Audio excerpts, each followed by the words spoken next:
Future సిటీలో land కొనాలని ఆలోచిస్తున్నారా? అయితే వెంటనే మాకు కాల్ చేసి పూర్తి వివరాలు తెలుసుకోండి.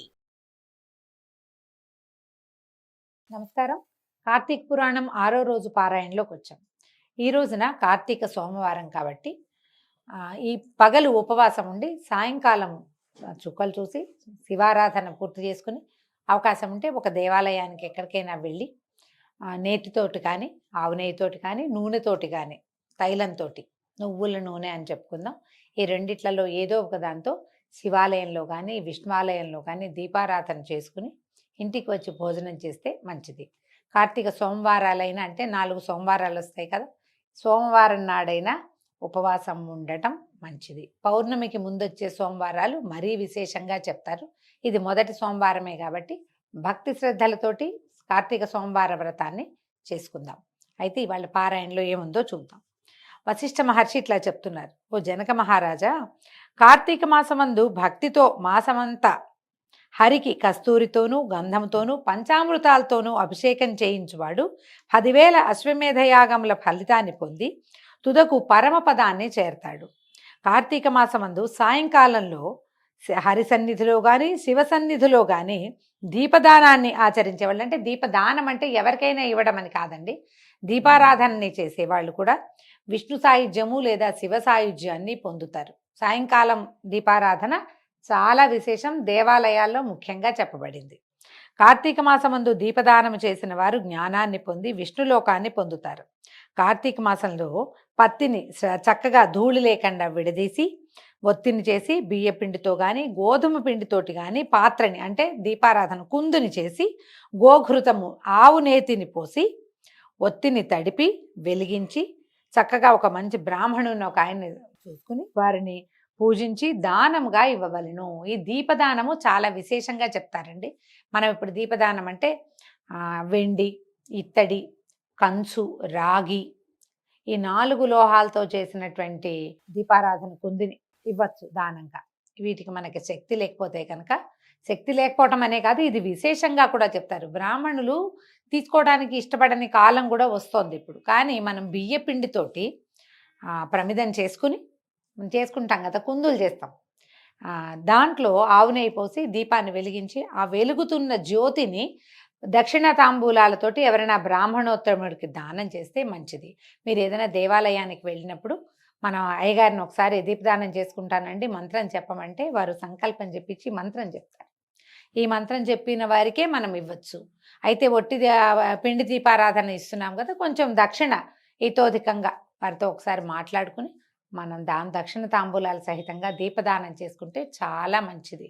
లాస్ట్ ఇయర్ చేసామని ఈ ఇయర్ మానే ఎక్కర్లేదండి, నిరుడు చేసుకోవచ్చు, ఈ ఏడాది చేసుకోవచ్చు. అధికస్య అధికం ఫలం, కానీ జీవితానికి ఒక్కటైనా చేసుకోవాలంటారు.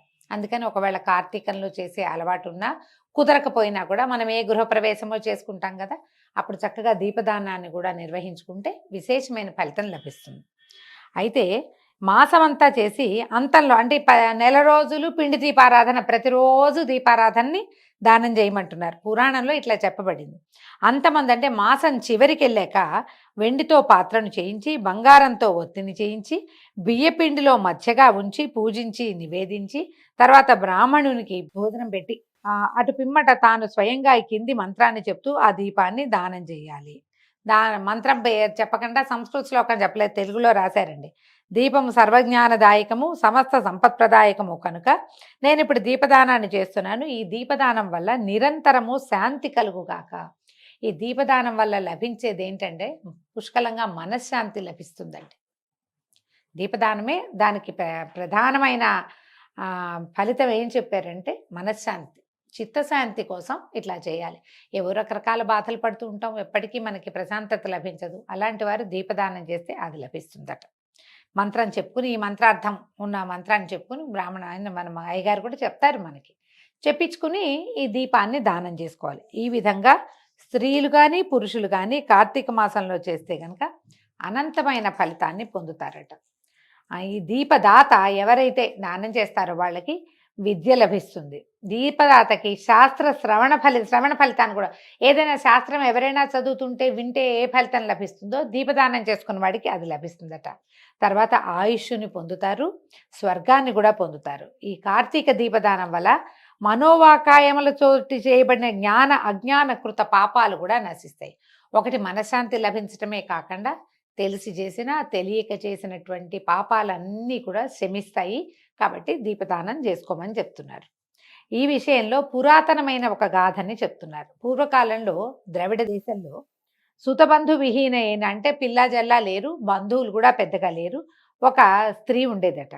ఆవిడ ఏం చేసింది, నిత్యము ఆవిడ భిక్షాన్నానికి వెళ్ళి భిక్షకి వెళ్ళి ఆ భిక్షాన్నాన్ని భుజించేది. ఎప్పుడు దూషితాన్నమే, అంటే రకరకాల చేతులతోటి పెట్టబడింది కదా, ఆ అన్నాన్నే తినేది. పరిశుద్ధమైన అన్నం వండుకుని తినే పని ఎప్పుడూ చేయలేదు.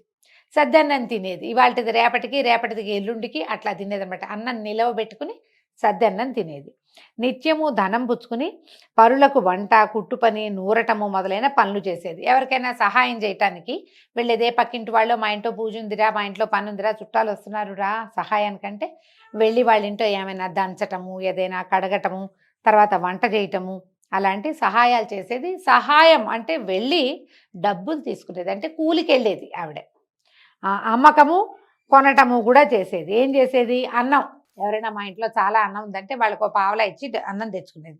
దాన్ని 2 రూపాయలకి అమ్ముకునేది. అన్నం అమ్మటం కూడా దోషమే. అయితే ఇలాగా తిని తినక సద్దన్నం తిని రకరకాల పనులు చేసి వీలైనప్పుడు అన్నాన్ని కూడా అమ్మి బాగా ద్రవ్యాన్ని సంపాదించింది. అయితే ఈవిడ ఏనాడు విష్ణుపాదారవింద ధ్యానం లేదు, భగవద్ధ్యానం అసలు లేనే లేదు, ఏ హరికథలు వినలేదు, ఏ పుణ్యతీర్థాలకి పోలేదు, ఓ ఏకాదశి నాడు ఉపవాసం ఉన్న బాపత కూడా కాదు.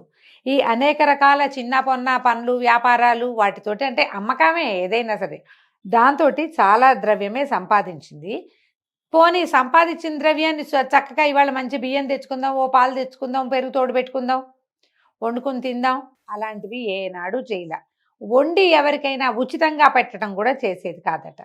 ఇట్లా అజ్ఞాన సముద్రంలో మునిగి ఉన్నటువంటి ఆమె ఇంటికి దైవవశాత్తు ఒక ఆయన శ్రీరంగానికి వెళ్తూ ఆ దారిలో వీళ్ళింటికి వచ్చాడట. ఈవిడ వాకిట్లో కూర్చున్నాడు. కూర్చున్నాక ఇలా ఆవిడ పరిస్థితి అంతా చూశాక ఆయనకు అనిపించింది, అయ్యో ఈ పాపం అనవసరం వృధాగా ఈవిడ నరకానికి పోతుంది, వీళ్ళ వాకిట్లో కూర్చున్నాం, ఈమెకి ఏదైనా మంచి మాట చెప్దామనిపించి ఆమెను కేకేశాడు. మూఢురాలివా నువ్వు, ఇప్పుడు నేను చెప్పే మాటలు సరిగ్గా విని ఆలోచించు. అసలు ఈ దేహమే సుఖదుఖాలతో కూడింది, చర్మము మాంసము ఎముకలతో కూడింది, ఇది దుఃఖాలకి నిలయం.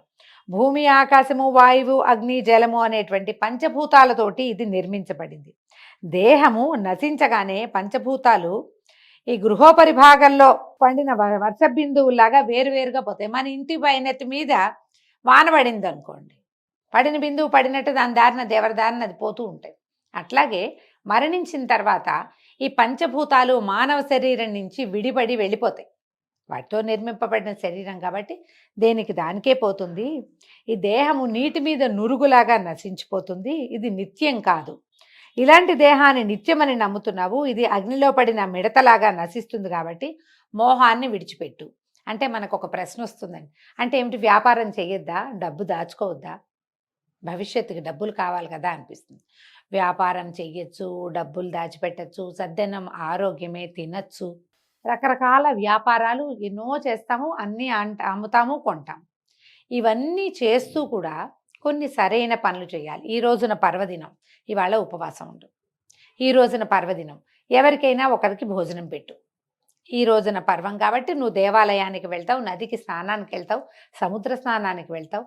ఈ క్రియలన్నీ, అంటే చేయవలసిన విధాయకాలన్నీ చేస్తూ మన జీవనయాత్ర ఎలా సాగినా అలా సాగించుకోవచ్చు. కానీ నేను జీవయాత్రే చేస్తాను, చేయవలసినవి ఏవి నేను చెయ్యను అంటే చివరికి ఏముంది, వృధా అయిపోతుంది జీవితం. భగవంతుడిచ్చిన కళ్ళు, కాళ్ళు, చేతులని భగవంతుడిని చూడ్డానికో, భగవంతుని కథ వినడానికో, ఆలయానికి వెళ్ళడానికో కూడా వాడుకోవాలి వాటిని.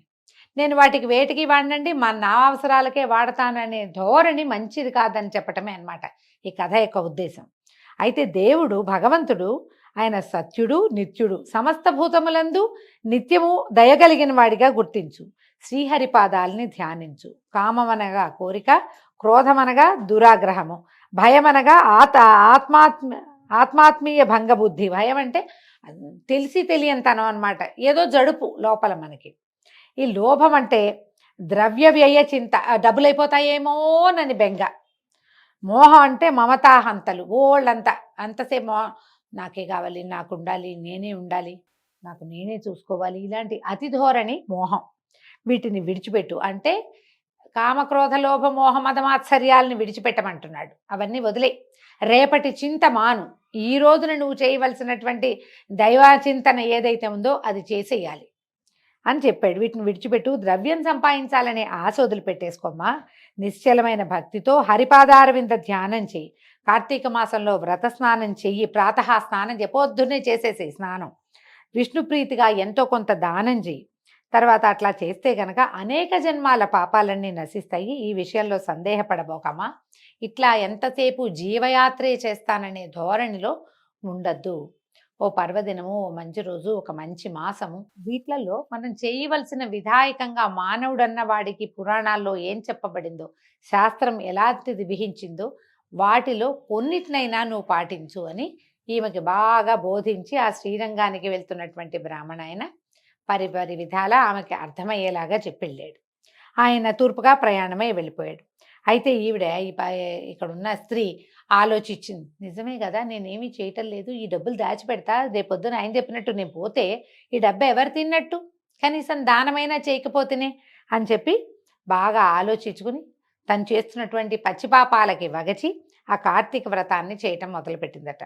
సూర్యోదయంలో శీతోదక స్నానము, హరిపూజ, తర్వాత దీపదానము, తర్వాత పురాణ శ్రవణము, ఈ ప్రకారంగా కార్తీక మాసం నెల రోజులు చేసి చివరికి బ్రాహ్మణ భోజన సమారాధన కూడా చేసిందట. నెల రోజులు శీతోదక స్నానం చేయటం వల్ల చన్నీళ్ళు స్నానం చేసిందిగా ఆవిడకి శీత జ్వరం సంభవించి కార్తీక మాసం తర్వాత ఆమె మరణించింది కూడా అట. ఆ తర్వాత ఆమె కోసం అట విష్ణు పార్షదులు వచ్చి విమానం ఎక్కించుకుని తీసుకుపోయారట.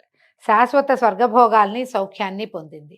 కాబట్టి కార్తీక మాసమందు అన్నిటికంటే దీపదానం అధిక పుణ్యకర్మం. కార్తీక దీపదానము తెలిసి తెలియక చేసిన పాపాలని నశింపజేస్తుంది. కానీ పూర్వం ఒకప్పుడు పరమేశ్వరుడు కూడా తెలియజేశాడట, ఈ విషయం చెప్పాడు, దీపదానం చేయండి కార్తీకంలో, అప్పుడు పాపాలన్నీ పోతాయని ఇంకొక పురాణంలో, శివపురాణంలో అక్కడ చెప్పబడింది. కాబట్టి ఈ రహస్యం నీకు చెప్పాను. దీన్ని విన్నవాళ్ళు అంటే దీపదాన మహాత్మ్యాన్ని విన్నవాళ్ళు, కార్తీక స్నాన మహాత్మ్యాన్ని విన్నవాళ్ళు కూడా జన్మ సంసార బంధనాల్ని తెంచుకుని విష్ణుపాద ప్రాప్తులు అగుదురు. కాబట్టి ఈ విషయాన్ని ప్రచారం చేయాలి. కార్తీకం దీపదానం చేసుకున్నారా అని అడిగి చేసుకోండి మంచిది అని చెప్పమంటున్నారనమాట. ఇది రహస్యం, కానీ అందరికీ చెప్పాల్సిందే. ఈనాటికి రహస్యం కాదు, పూర్వకాలంలో రహస్యము. ఇప్పుడు ప్రతివారు కూడా ఒక్కసారైనా ప్రతి కార్తీక మాసంలోనూ ఒక్క దీపదానాన్నైనా నిర్వహించుకోమని చెప్తూ వశిష్ఠ మహర్షి ఇలా బోధించారు. దీంతో ఈరోజు 6వ రోజు పారాయణ పూర్తయిందండి. ఈ కార్తీక సోమవారాన్ని కూడా సుసంపన్నం చేసుకోండి. రేపు ఉదయం మళ్ళీ కలుసుకుందాం. నమస్కారం.